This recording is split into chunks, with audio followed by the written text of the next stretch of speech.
the couple who adopted 10 special needs kids. In a quiet suburb, nestled between tall, leafy trees, lived Emily and Michael Carter. To their neighbors, they seemed like any other couple, hardworking, compassionate, and always ready with a smile. But behind their front door, the Carters had chosen a path few would dare to walk, a journey defined not by what they expected from life, but by what they could give. For years, Emily and Michael dreamed of a large family, but after facing the heartbreak of infertility, they found themselves searching for a new way to fulfill that dream. It was during an evening walk in the park that Emily first spoke the words that would change their lives forever. "There are so many children without families," she said softly, watching a group of kids play.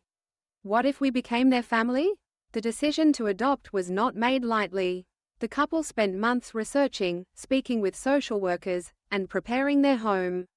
But as they delved deeper, they discovered a truth that struck a chord. Children with special needs were often overlooked, waiting the longest for families. Some had physical challenges, others emotional scars, and many had known only institutions and uncertainty.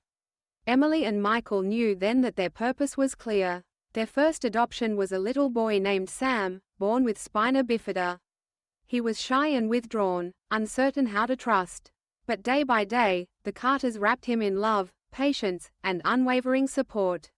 Soon, Sam's laughter filled their home, his wheelchair racing through the hallway, challenging Michael to impromptu races.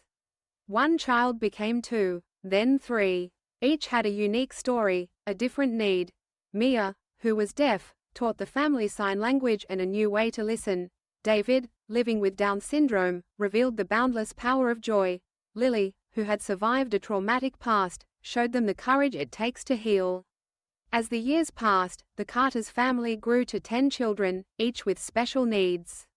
Their days were filled with medical appointments, therapy sessions, and advocacy meetings. There were setbacks and heartbreaks, but also triumphs, first words, first steps, first hugs.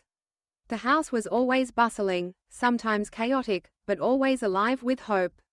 Neighbors marveled at the Carters' energy and compassion. Some wondered how they managed, how they found the strength to meet so many challenges. But for Emily and Michael, the answer was simple. Their children had taught them more than they ever could have imagined, that love is not limited by ability, that family is not defined by blood, and that every child deserves a chance to shine. There were difficult days. When medical bills mounted, or when a child's progress seemed to stall, doubt crept in. But the Carters leaned on each other, and on the community that slowly rallied behind them.